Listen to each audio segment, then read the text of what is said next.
Chantal Singer is a registered dietitian nutritionist for Trinity Health's Michigan Heart and Vascular Institute, teaching plant-based eating and lifestyle medicine. Chantal is very passionate about plant-based eating for human health, planetary health, and animal welfare.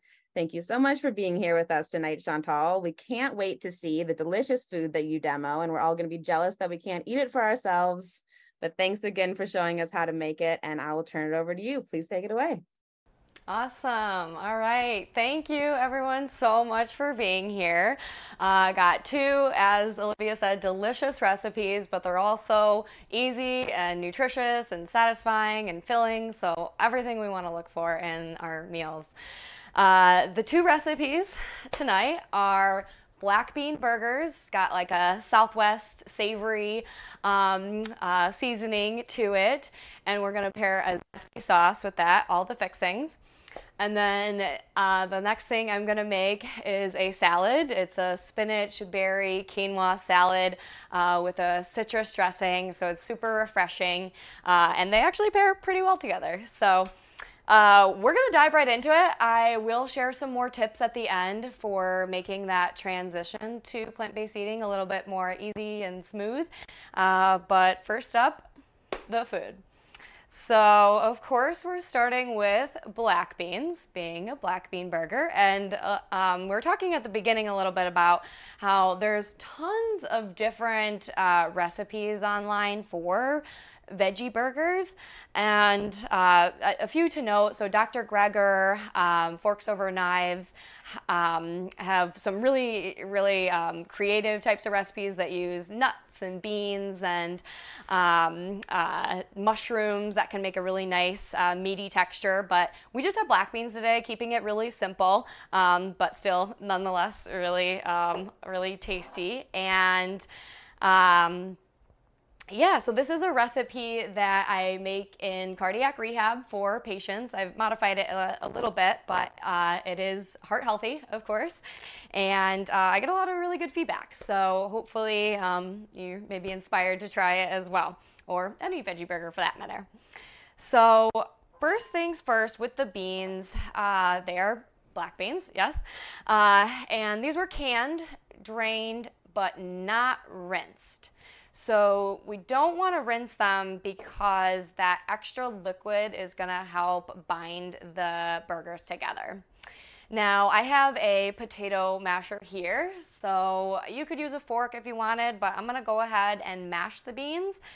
And we want to mash them about, about 3/4 of the way so that they you have a little bit of extra texture from beans that are whole, but they're mashed enough so that the patties can form together. I definitely have a little bit more juice here than I expected, so I might have to add a little bit more breadcrumbs, but that can always be adjusted. So this is actually something that's really nice to do for making like refried black beans. So obviously we're making burgers today, but this is something you can do to make just a filling for tacos as well. And one thing I actually wanted to do is add our seasonings. So we have ground cumin, calls for all-purpose seasoning. I just had some garlic today, a little bit of salt and pepper, and throw that in there. Oops, a little bit of everything else, so that's gonna help season it.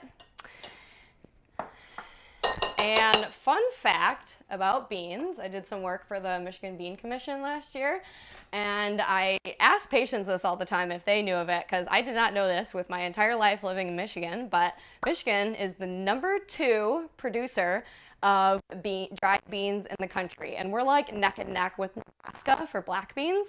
So if you get a can of black beans or a bag of black beans, odds are high they could be from Michigan, so it's always nice to support a local food. And the bean country is up near like Frankenmuth, so up in the thumb there's just tons of dried beans growing. Beans are super, I was going to say heart healthy, but healthy in general for a lot of reasons. Notably, beans are high in fiber, they have no cholesterol, they're low in fat, and lots of antioxidants and vitamins, minerals like iron and magnesium. So super nutritious, and they're super filling just with all that fiber as well. And not only are they healthy for us, but they're also healthy for the planet too. So beans fix nitrogen in their roots, which is really healthy for the soil and getting really good nutrients in the soil. And they also require significantly less land, water, and resources to produce than something like animal-based protein. So lots of wins there. Now we're going to add to everything else. So super simple, like I said. I have corn, and this is frozen corn that has been thawed. Just gonna throw it in. That is gonna give it kind of like a more of a Southwest feel. The yellow corn is gonna help, it's got a color pop really, but also gonna give us more nutrition. So we get more dietary fiber, we get a little bit more protein, and lots of B vitamins in particular, which are great for energy. Okay, so next we're gonna throw in our flaxseed. So this is ground flaxseed, and I want to talk about this one in particular a little bit longer. So ground flaxseed, well actually it starts from flaxseed, it's a seed, and it has a pretty hard shell that we can't really chew through to get all its nutrients. So that's why we want to get it in its ground form. It's also called like flaxseed meal. And it's a significantly good source of, again, fiber and protein and healthy fats and other vitamins and minerals, but it's also going to act as a binder in here. So that's its purpose in the burger mixture. It will help thicken things up a little bit. And if you've never seen flaxseed before, it is going to be found in the baking aisle.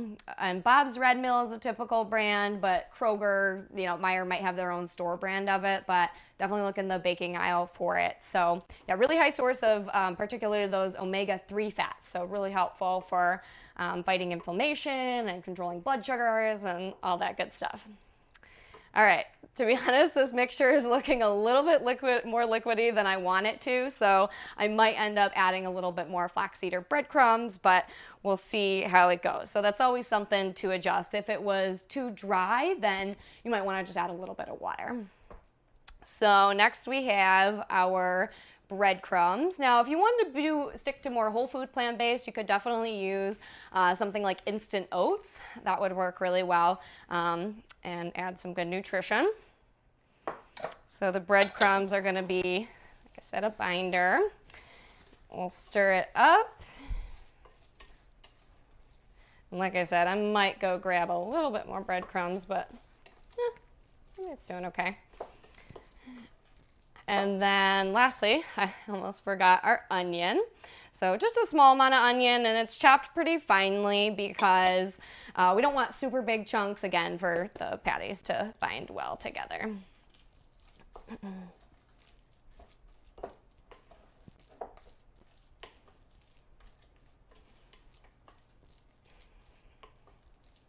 Okay, so that is it. Show on the screen what our mixture is looking like here, and we'll go ahead and form the patties. I'm gonna use gloves because it gets a little messy, but you could use like water dampened hands and that could work well too. Honestly, I'm thinking I might want to put a little bit more breadcrumbs in here though, so give me 1 second.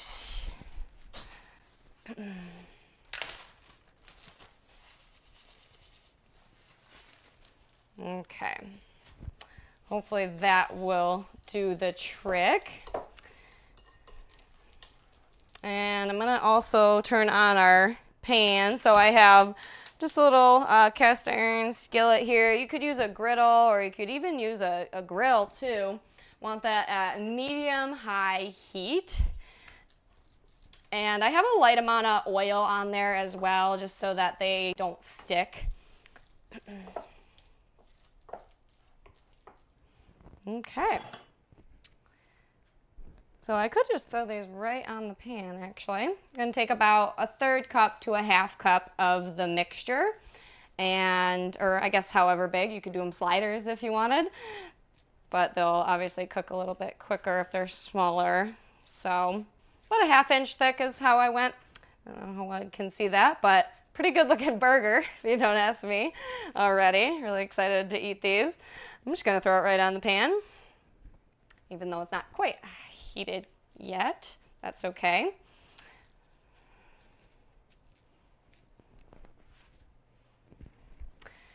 Another thing about beans is that some of the longest living populations on the planet eat beans as staples. So we know they're a longevity food.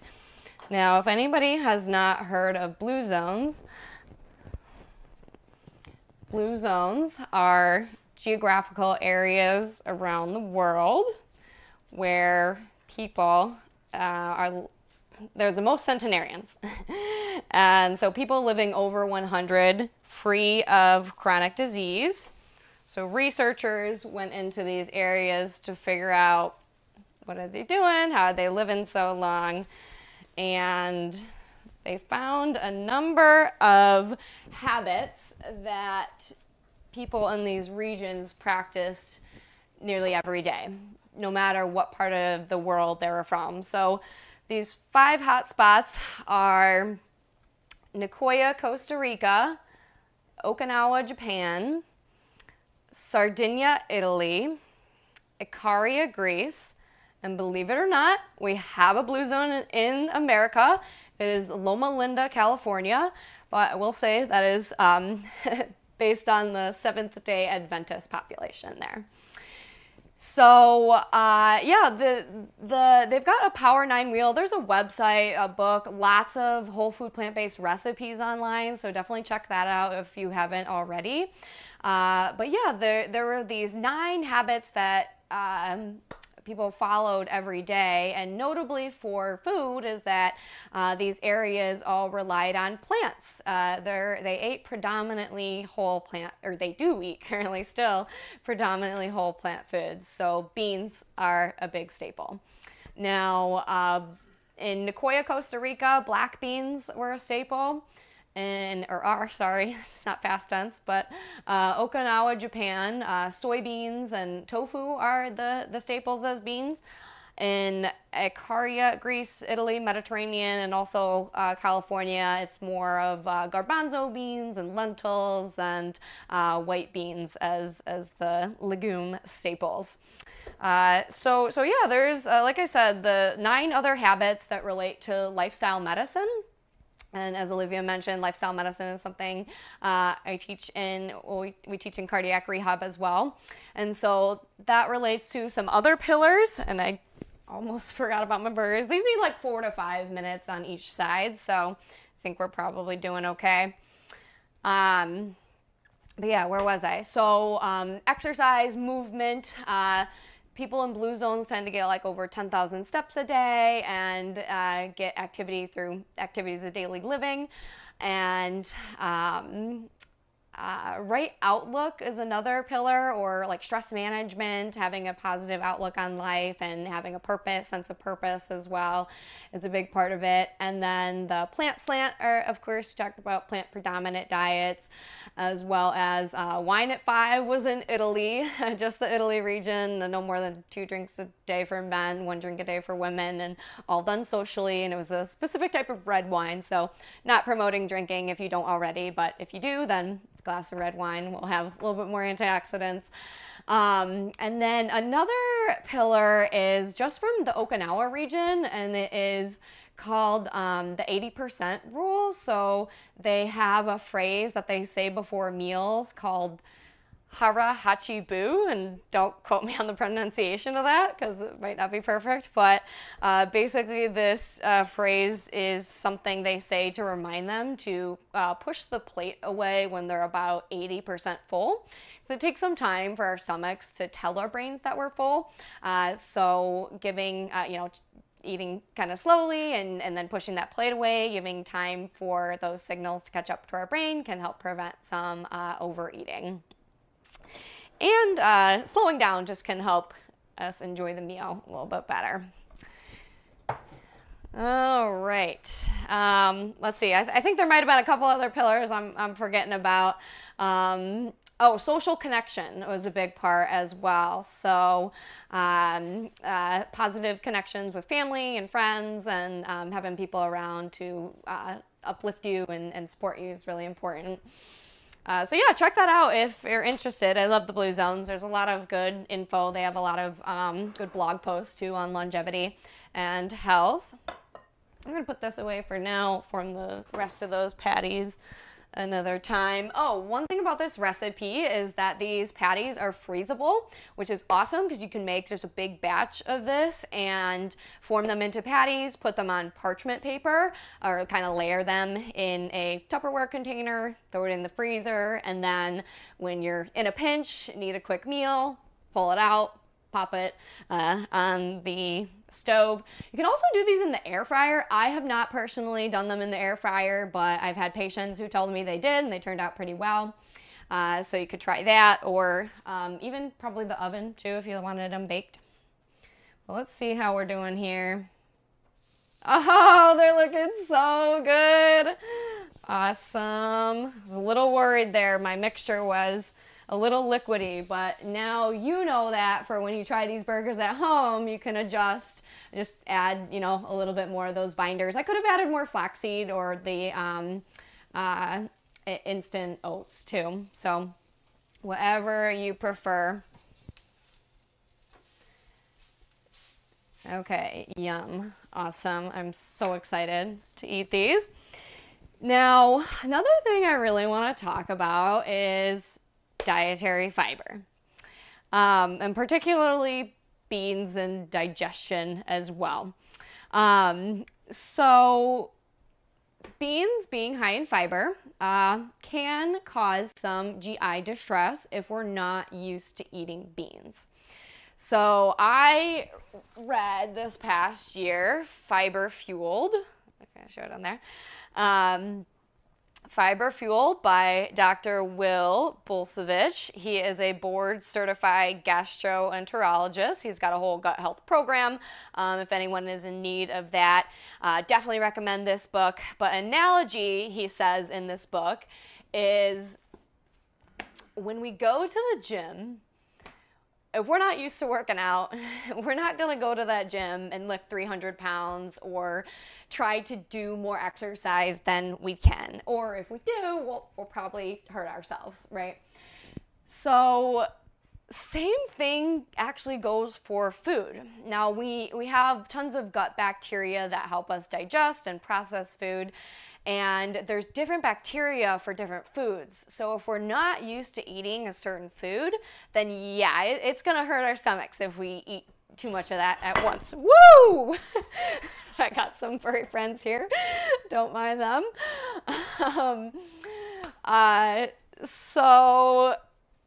Yeah, we want to start small with these high fiber foods, especially if we're not used to eating them. So it could be as small as like 2 tablespoons of beans a day, or just trying like a quarter of this black bean burger and just seeing how that's tolerated.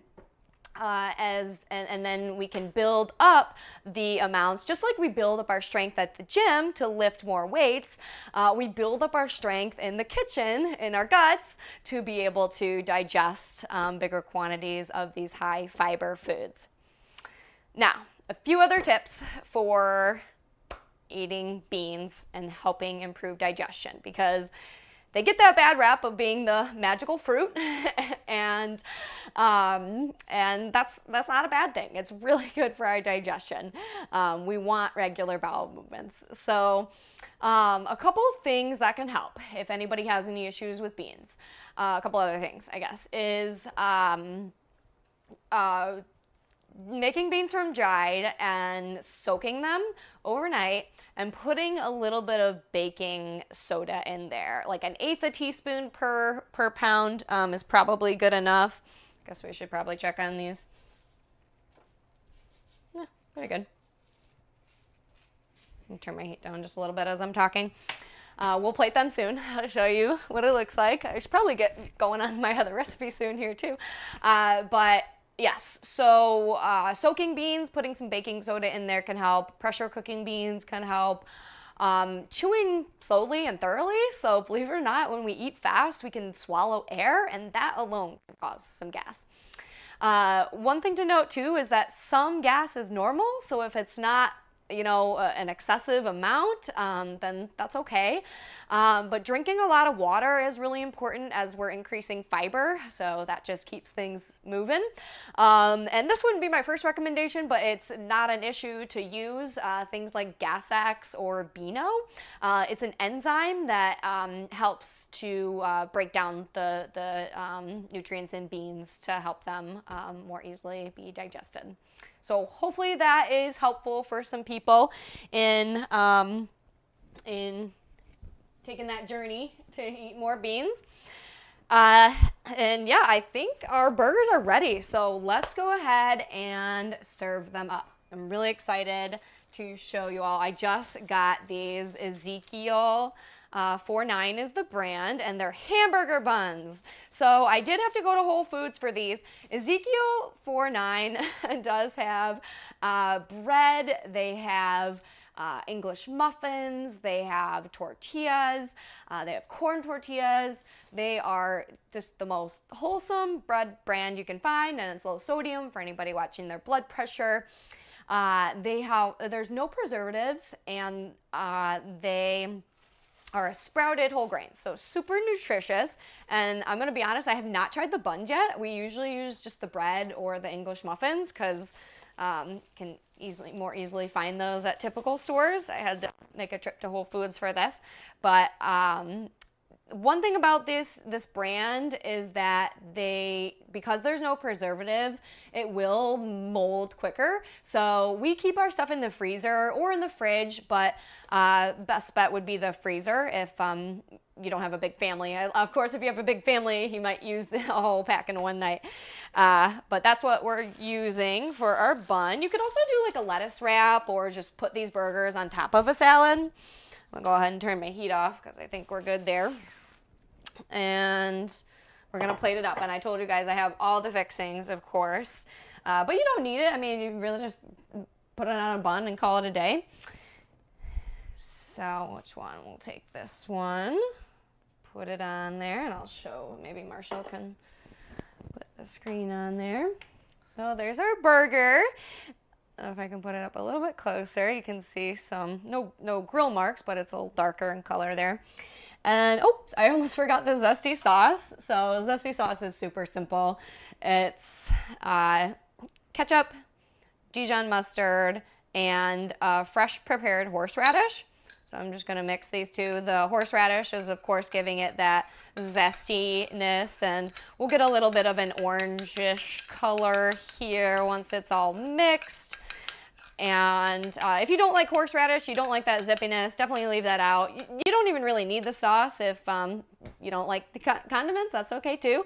For anybody watching their blood pressure, you can find low sodium versions or no salt added versions of ketchup and mustard.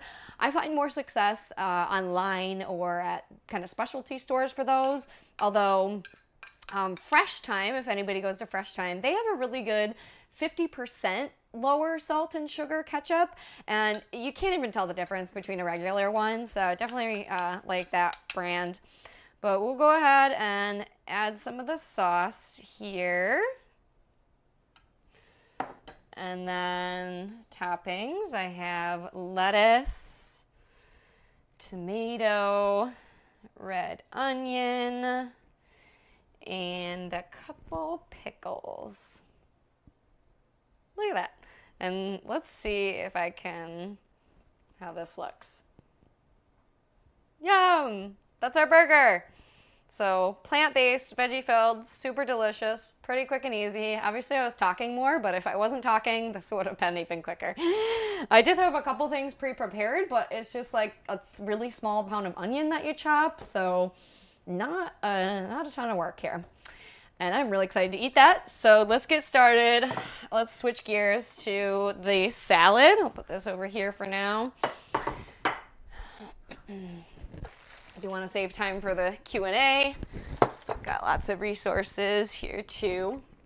So this is, like I said, the spinach, quinoa, and berry salad. This is a recipe from the Simple Veganista. Love that blog. There's a ton of plant-based recipe blogs, so tons of options online. A good tip for if you're making that transition too is look up what you already know and love. Like if you love tacos or you love burgers or you love stir fry, just look up a plant-based stir fry recipe or vegan stir fry recipe or vegan salad recipes, and tons of options will come up. So just have fun with it. Look through pictures and see what sounds good.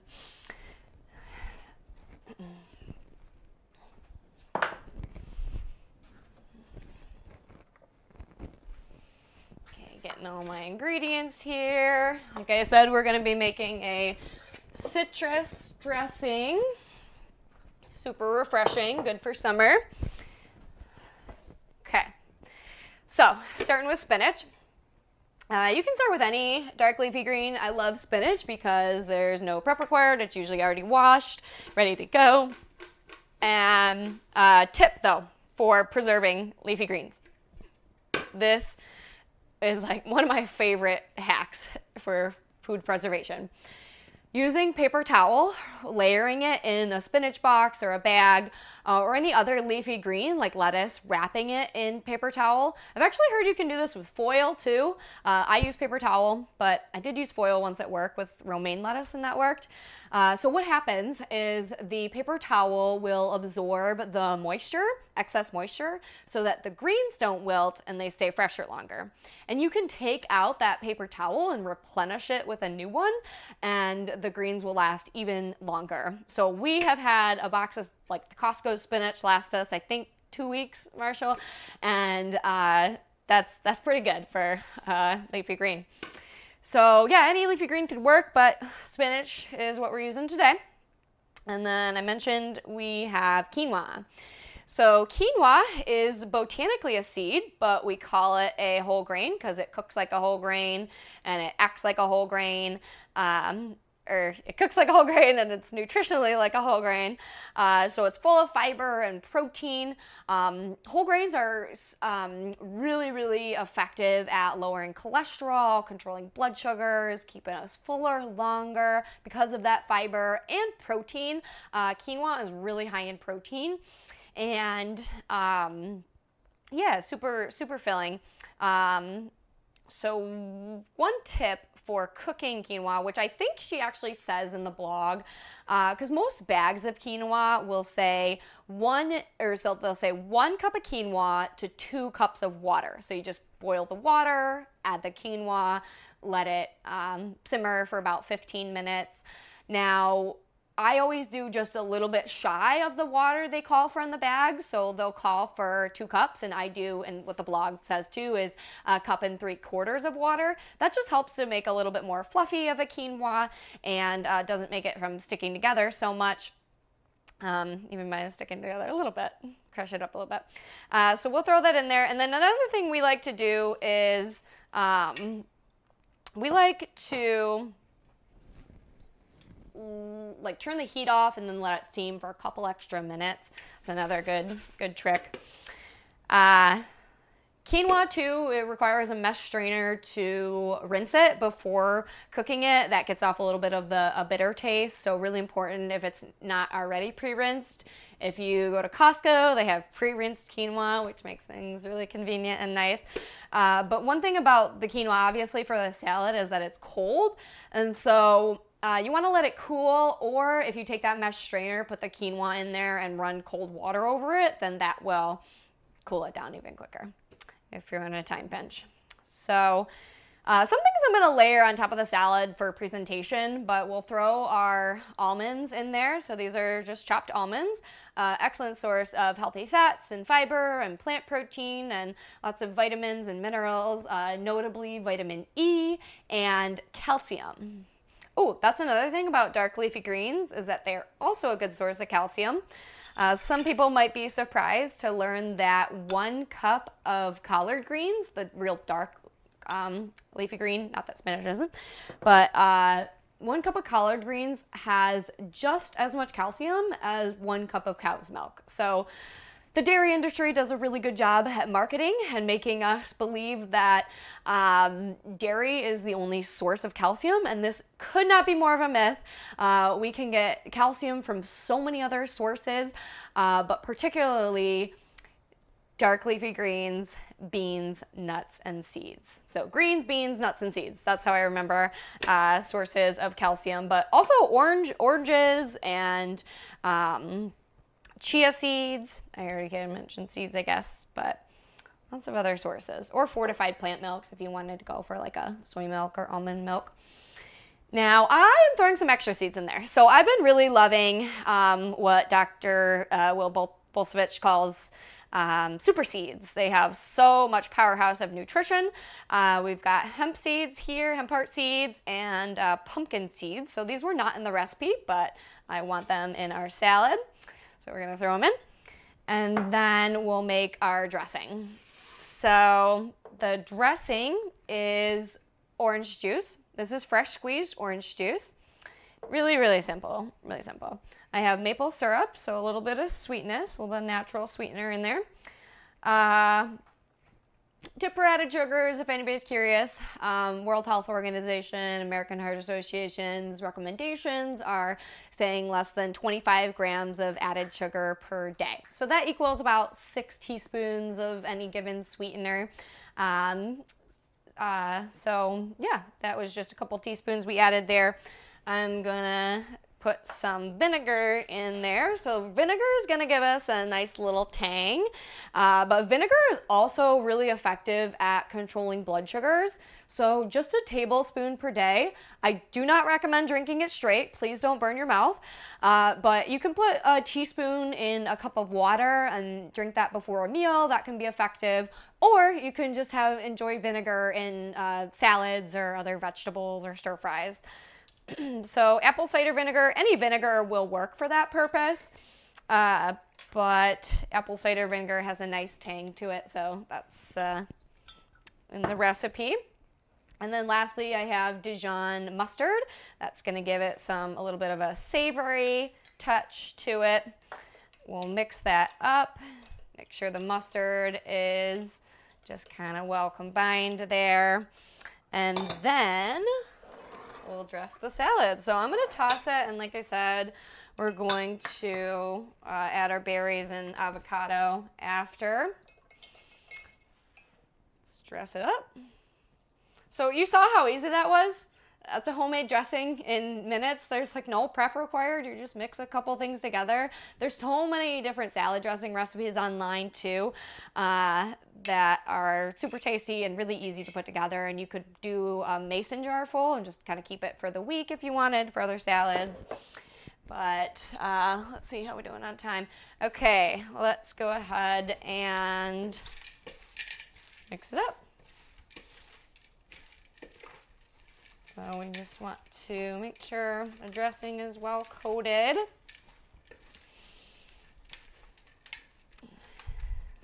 Salads are an excellent way to get those raw vegetables in. Some vegetables we can get a lot of nutrition from cooked, particularly things like carrots and tomatoes and spinach and mushrooms. But most vegetables we get the most benefit by eating them raw. So it's good to make sure we get some of those raw veggies in. And it's funny that I'm using spinach. There's still a lot of nutrition and fresh of those veggies I just mentioned. So here we go. I'm gonna plate it with our berries. So we have blackberries, blueberries, and strawberries. Really fun combo. Really high source of antioxidants. So that's great for fighting inflammation. And notably, berries are high in fiber and low in sugar. So if anybody's diabetic, that's really, they're really blood sugar friendly, really helpful at helpful improving insulin sensitivity.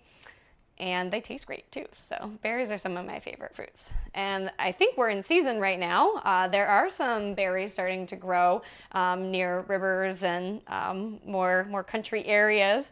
So be on the lookout if you go for a walk in the park. We got our berries in there and then a little bit of avocado. So again, those healthy fats, lots of vitamin E, more fiber, and just helps to really make it more filling and satisfying too. So that's one thing about meal planning, regardless if you're doing plant-based or not. It's really helpful to make sure we're getting a variety of food groups, typically like at least 4 or 5 food groups, and to make sure we're getting all the nutrition that we need, but also making it really satisfying and interesting and fun. There we go.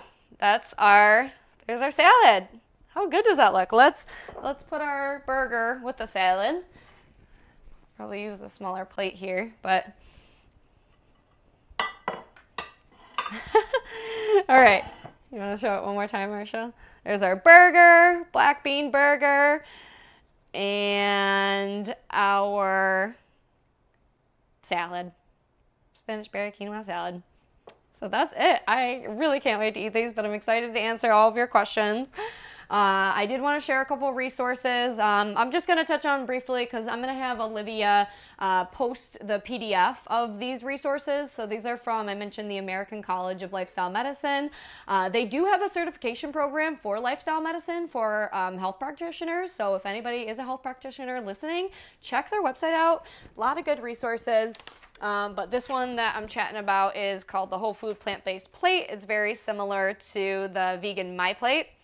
And yeah, I don't know how well you can see it, but or maybe it's, yeah, it has to be around. So you know, making sure kind of like an ideal way to set up meals. Doesn't have to be every single meal, but getting half the plate vegetables and fruits, a quarter whole grains, a quarter plant protein, making sure we're drinking water, adding herbs and spices for flavor. And then there's a couple other tips there that I think I'll just have Olivia share because I want to get to answering anybody's questions that you have. One last resource before we do that is Dr. Greger's Daily Dozen. This is a free downloadable app where you can track servings of each food group. There's videos. It'll tell you what counts in each food group, and it can be really fun. You know, I never recommend tracking for too long, but 1 to 2 weeks here and there can be really helpful to see, you know, kind of where we're at and what food groups we're hitting and what we might be falling short on, and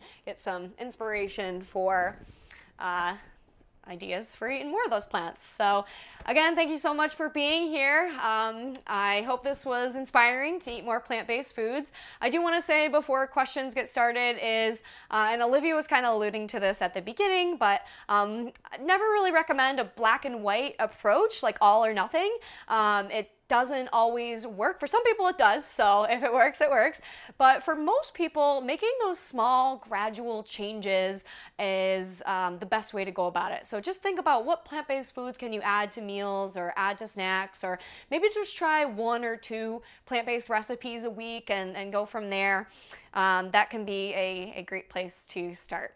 So I could keep talking for hours, but I'm gonna let you all take the floor and ask some questions. The first question was about the burgers, and someone was wondering if you used like just regular or panko breadcrumbs, or if it matters what kind of breadcrumbs you use.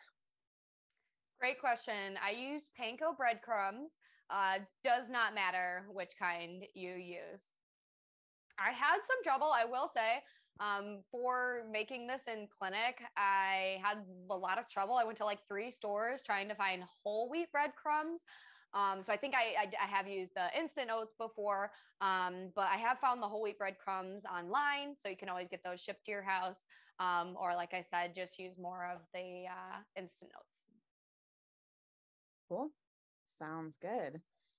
Also for the burgers, someone was wondering if there are any swaps for corn, if there's something they can use instead of corn. Probably is. My first thought would just be maybe put a little bit more onion in there. But I mean, the color is nice, but I mean, The patties will form. So technically you don't even really need the corn. You could just leave it out. Okay. I was just thinking as well, maybe like some diced bell peppers or something could be good. Ooh, that's great idea. As an Great option. idea. Diced bell peppers. Yep. Who knows? Or probably a whole bunch of different veggies if you just cut them small enough that, it doesn't stop you from forming the patties could be good. But right. But yeah, I love the idea of like even like a yellow, orange, or red pepper, because then you'll have that color pop with that. So that's a great idea. Yeah, exactly. Cool. Okay, someone asked if you could repeat the seeds that you added to the salad, and they wanted to know, are they ground chia seeds? And then they said, what about the other seeds? And I'm assuming they're asking, like, are the other seeds ground as well? Good question. So the two seeds I added extra that were not in the recipe were the hemp heart seeds and the pumpkin seeds, also known as pepitas. Chia seeds would be great in the salad too. So you could just do all of them at once. They don't need, so flax seeds are the only ones that need to be ground technically, because they're the ones with the hardest shell. All the other ones don't have to be ground. Cool. All right. Someone asked, is there another type of green that can be added or subbed for the spinach in the salad? If they, I'm not sure why, what specific reason, but just if there's something, if they wanted to do something else, is there something you recommend? Yeah, absolutely. So romaine would be easy. Swiss chard could be nice. Kale would be nice. Collard greens. One thing about kale, personally, I would probably use kale in this recipe, or maybe like a mix of kale and romaine if I weren't going to use spinach. But kale, key thing for preparing kale with a salad is once that dressing gets in there, or really do you just want the kale and the dressing, and you really want to massage it. So get your hands in there and work on it, squeeze it with the dressing for like a minute or two. And that will help break down the kale leaves and make them just a little bit more palatable and softer and easier to eat. Absolutely. Yeah. Massaging your kale really helps a lot. Yeah. Awesome. Okay. Francine says, thank you. Everything looks great. And then she said, I've been doing plant-based for a couple of years now and have started to have some B12 deficiency issues. Do you have any tips for this? Yeah, absolutely. So really easy. I'm not sure if you're taking a supplement already. 25 micrograms per day would be a minimum. You could always take more. I think like 2,500 micrograms per week is recommended. You can just take it once a week. If it's a real deficiency, pretty low right now, the doctor should already recommend this, but you can do B12 shots. So those are injectable, hopefully covered by insurance if you have a B12 deficiency. But B12 supplements are super readily available and cheap at any typical pharmacy or grocery store that has supplements. So B12 is a water soluble vitamin, meaning that any excess B12 that we get in our system, we're just going to excrete it through our waste. So you don't have to worry about any toxicity level with it. But yeah, so I'd recommend a supplement. You can get B12 fortified foods, particularly nutritional yeast. And there's another one I'm blanking on, but yeah, it's not usually, you can't usually get enough from food. So if we're eating entirely plant-based, it's good to do a supplement or the injection. If it's real low, that might be a more quick fix. That sounds good. Okay, Oh, Melissa. wait, one more thing. Cyanocobalamin, I think if I'm saying that right, is the type of B12 we want to get. Okay. Cool. Melissa says, can you bake the black bean burgers in the oven? And oh, she also said, what are the names of the seeds that you added to the salad? But I believe that you covered that already. Yeah, So you can definitely make the burgers in the oven. I mentioned you could do it in the air fryer as well. I don't know the time. I mean, I would probably start at like 400 degrees for 15 minutes and check on them. Just want that golden brown color and cooked through. But one thing about bean burgers too is like instead of a, animal-based burger, it needs to be cooked to a certain internal temperature to be safe. Bean burgers don't need that. Obviously, you want it cooked to a certain point so the texture is nice and you got some crispiness to it. But just something to mention that there's no concern of food safety with these burgers. Absolutely. Yeah, that's a nice benefit for sure. Nothing to be worried about. Okay. Francine said, also there's a doctor that advertises on Facebook that talks about the dangers of lectins. Do you have any thoughts on this? Yes. So please do not fear lectins. There's actually a lot of research showing they're helpful for our health. The lectins, they're seen as like anti-nutrients, and it's not anything to be concerned about. Okay, perfect. Okay, the next question is from Susan. She said, do you have suggestions for breakfast plant-based foods? I'm used to eating eggs, bacon, or ham slices for breakfast. What plant-based foods could replace the bacon/ham in my breakfast? I don't care for yogurt, and I'm trying to reduce cow's milk from my diet as it's so fattening. Okay, so if I got that all correctly, I think the question is, what's a breakfast replacement for bacon and sausage? Is that right? Yeah, And egg? it looks like she's maybe just asking generally for some breakfast recommendations if you have any. And then it looks like specifically she's saying if you have any recommendations to replace bacon/ham. And it says she doesn't like yogurt. Okay. Yeah. So there's always a ton of options. So I'm going to be a couple minutes here to explain it all. Now, if you're first transitioning and you're open to some of the more plant-based products that are being made, they're more processed, but they're still a great like transition food. And I call them kind of fun foods. So getting like the Beyond Meat sauce breakfast sausages, we've like tricked some people. They can't taste the difference between them. So super tasty, but a little bit more processed. So a whole food version of sausage, which would require a little bit of prep, is like a quinoa and lentil based sausage I've made before. Basically cooking quinoa and lentils and pureeing them with some seasonings and a binder, and then forming some patties, and you can make a bunch of those at once. So that's really awesome, like whole food plant-based sausage. And as for bacon, we do like a tempeh bacon or tofu bacon. If you look online, there's a lot of recipes. Tasty, if you've ever seen Tasty, they're a big food blog. They have an awesome tempeh bacon recipe. You can even find tempeh bacon like pre-packaged, like pre-seasoned. It'll be a little high in sodium, but so is bacon and sausage. So if that's not a concern, then that will work well for a tasty whole food substitute. There are companies making more vegan bacon now. I have not tried any of it, but something to explore if you're wanting that route. And then, so those would be bacon sausage alternatives just off the top of my head. Other breakfast options, and you said you don't like yogurt. So again, there's tons of different recipes. So I'd encourage you to go onto a website like Forks Over Knives or Minimalist Baker in the vegan section, or Simple Veganista, or a lot, like I said, there's tons of blogs, and just type in vegan breakfast recipes and tons of options will come up. But some good ones are the chickpea frittata muffins or a tofu frittata muffin that you can make in a muffin pan are pretty good. You can make other like whole grain muffins or oat bran muffins.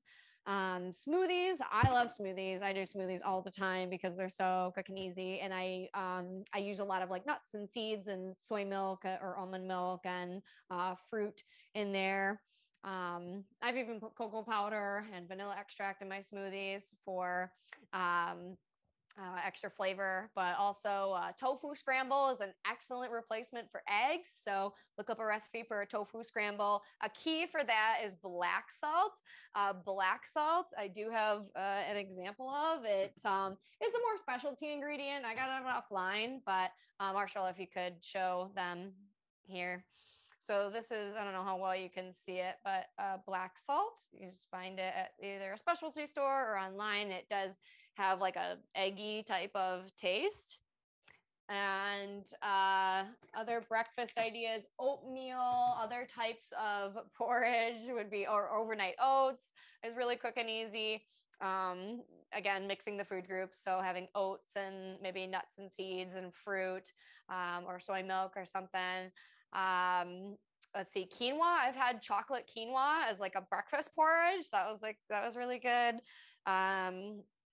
Avocado toast is really quick and easy. We've been loving avocado toast with kimchi. So lots of benefits for gut health with fermented foods, which Dr. B talks about. So I've been trying to get in that habit of a half cup of fermented foods a day. Kimchi is kind of an acquired taste, but if you have a determination to like it, you can definitely keep trying it and enjoying it. And yeah, the avocado toast with kimchi is like, oh, so good. Chia seed pudding. If you don't like yogurt, then you probably wouldn't like a chia seed pudding, but breakfast can be super easy, just like a handful of nuts and a banana or a piece of fruit. Wouldn't be as whole food, but like a cereal, just a typical cereal with some fruit and seeds in it. I hope that gives some options, but definitely look online for more ideas as well. Awesome. Thanks, Chantal. Yeah, Susan, there, I mean, just to echo what Chantal said there, I mean, just Google vegan breakfast options and you will find so many different things. You're bound to find something that interests you. Many things that look delicious, I'm sure.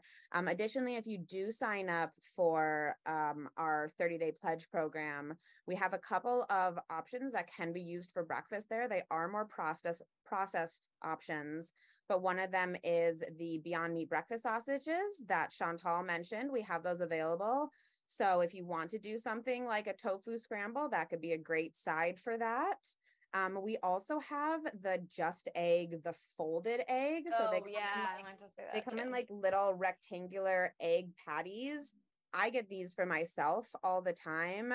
They're very high in protein. They're decently healthy for you as well. And I love having them like on an avocado toast with some greens and tomato or kimchi if you know you want to go that route, or even on like a English muffin breakfast sandwich or something like that. It's another great option, especially if you're looking for something that's a bit of an easier transition food from like the eggs and meat that you are used to. So yeah, definitely sign up for our plant-based pledge and you can try those for free. So it's a win-win. Wait, Olivia, I want to say something because you just made me think of like, just buy an English muffin, the Just Egg folded egg with the Beyond Meat sausage and a slice of vegan cheese, and you've got your, I mean, pretty similar to a bacon, egg and cheese breakfast sandwich too. There was one more thing I was going to add. I'm blanking. So yeah, keep going. Cool. Yeah, no, I mean, that was it. It looks like there's one more quick question. Someone was just wondering, what are your healthiest recommendations for alternatives for oiling a pan if you don't want to use oil? Healthiest alternatives for oiling a pan if you don't want to oil it. For non-stick. So I would probably go the oven route. I would bake these in the oven with a silicone or parchment paper. A silicone baking sheet is more nonstick actually that I would trust. Maybe parchment paper would work too, but that would probably be my recommendation if avoiding the oil. Just a really small amount used today. But I guess if you're wanting whole food, plant-based, no oil, you probably don't even have it in the house. So I would try baking it or air frying it. Yeah. Definitely. That's great. And if you do go with oil, just getting something like a little spritz bottle or something. So it's like a very let me show you what I use is very helpful. So you don't, could get accidentally pour out too much. Yeah, you can get a spray bottle, but we got one of these. It's a refillable. So I guess that's different. You got to buy a bottle of oil if you want that. The spray would be kind of convenient, but this is easy for controlling the amount too. Absolutely. Cool. Well, I think that is all of the questions. Lots of positive comments. I'm glad everyone is saying that the food looks delicious and enjoyed the presentation. Thanks so much, everyone, again for joining us.